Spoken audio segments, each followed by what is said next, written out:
Okay, sweet. Welcome to another fantasy happy hour here. We got a weird week this week. We got Friday, Saturday, Sunday that we're going to be talking about here.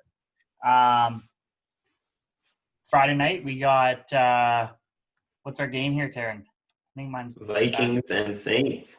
Yeah, Vikings Saints. Yeah, I'm on the wrong week. Week 16. Yeah, Vikings Saints. Here we go. We're cooking now. Yeah, it should be a fun one. We've had an exciting week here. This past one, our Thursday video and Saturday video did pretty good. The Sunday one a little bit slower, but try to get all these out to you the same day so you can kind of get a feel for everything. But what are you thinking for this first game here, Tarin? Well, Merry Christmas to me. First of all, I get the Vikings, my team, on Christmas Day. Of course, to my fiance's favor. She loves when football's on Christmas Day. But regardless of that, we get the 6-8 Vikings who basically booked their ticket to elimination at this point for playoff hopes. But they have a 4% chance as of today to make the playoffs, which relies on every other team losing out, which includes the Bears and the Cardinals. I don't see it happening. The Saints kind of lost to the Chiefs there on Sunday. So they've kind of booked their ticket away from getting first in the overall NFC picture, but they do have a chance still. So like they're still playing with some kind of hope of getting that home field advantage throughout the playoffs. So I think they're still in it. But if I'm looking to captains here on DraftKings for Thursday night, it's Jefferson. If I'm taking a Viking, 8 for 104. He's put up 100 yards or more in 3 of his last 4 games, 8 to 13 targets in 3 of his last 4 games as well. So he's a volume hog at receiver. Thielen's more of the guy who's going to get you a touchdown, but he's probably not going to see that huge game like Jefferson is.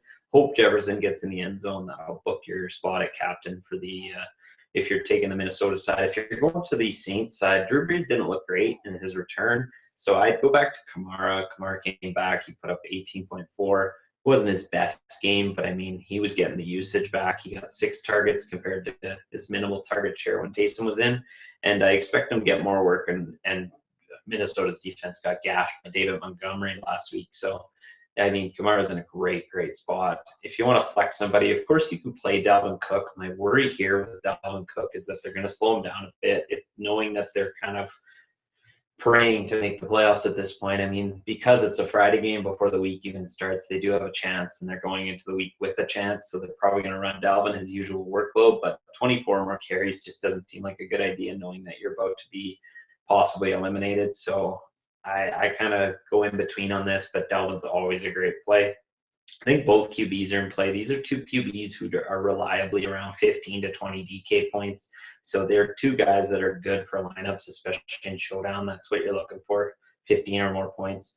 They're not great quarterbacks, so I wouldn't captain either of them myself, but they'll put up that sufficient amount. Thielen's always in play with a double stack if you're going to play Cousins.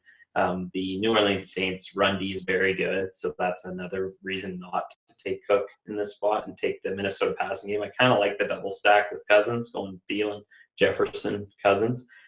If you're going to a receiver on the Saints side, Emmanuel Sanders came through. He's kind of that new number 1 that replaced Michael Thomas now that he's on IR because he won't play this game. And then a guy called Lil Jordan Humphrey. You'll probably get him pretty cheap, but he came into a role that looked like they wanted to use him more. He was getting targets. I think he had 4 targets as a secondary guy. Tre'Quan Smith is questionable, and he's never really looked that great. So maybe look to this Lil Jordan Humphrey. And then Latavius Murray, if you want to double stack running backs against the Vikings. I mean, Vikings have no defense. That's one of my fades. Don't play the Minnesota D, and don't play the third receiver in Minnesota because their target share tends to be so low. But overall, I think you can stack both offenses, maybe fade away from the running game for the Vikings for once. But those are kind of the picks I like thus far looking at it. But Little Jordan Humphrey is my favorite play on the board. It's going to be cheap. What do you think, Justin? Got any guys you love? Well, I mean, Showdown has been my favorite the past few weeks because in the lineups, I've just been getting the slate ones. I've just been getting rocked, having terrible ones. That being said, I would probably I'm not thinking like you. I'm thinking Dalvin Cook. You almost have to play him. Again, I'm going back. I'd probably go Kamara too, both QBs, and then I'd just kind of slot in, depending on the budget, 2 other receiving options and just kind of hope that it's a back and forth. It's one of those lines are games where it's like I like kind of doing QB, running back, wide receiver, and keeping it simple and safe, and that could work out. But at the end of the day, I've been wrong lately, except on my QB and receiver picks for the slates. Those have been pretty good, but nonetheless, that doesn't help anyone. But could you see a situation where it'd be beneficial to take the second string running back? Is it Madison? I do kind of like it on both teams actually. Like you'll notice last week the Saints specifically brought in Latavius Murray and he caught a touchdown, a 20-yard touchdown. So they use Latavius Murray close to 40% of the snaps share. So they really split the work there. And Minnesota's D is just awful. So I mean, you could play both running backs on that side in the same lineup. But on the other side, Madison is worth a consideration if they start to shut down Cook. The problem with this game falling on Friday instead of Saturday or Sunday is that they don't know. They'll never know that they don't still have playoff hope. So I think they're going to run Cook his usual workload. It's just the Saints D is one of the best. They shut down some of the best running backs this season. And I just think that Cook's starting to wear. And if he doesn't have, I just think they got to start, thinking of next year with him. So that's my opinion. Perfect. Well, if you guys like this one, tune in to see our Saturday video and the Sunday one. And if you find a little bit of value, let us know. Give us a like. Give us a comment. Merry Christmas, everyone.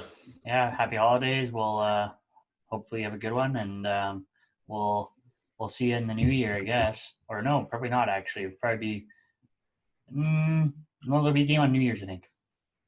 Yeah, Thursday. One early. Yeah, so if you guys don't watch Thursday one, we'll hopefully see you in the new year. Yeah, thanks.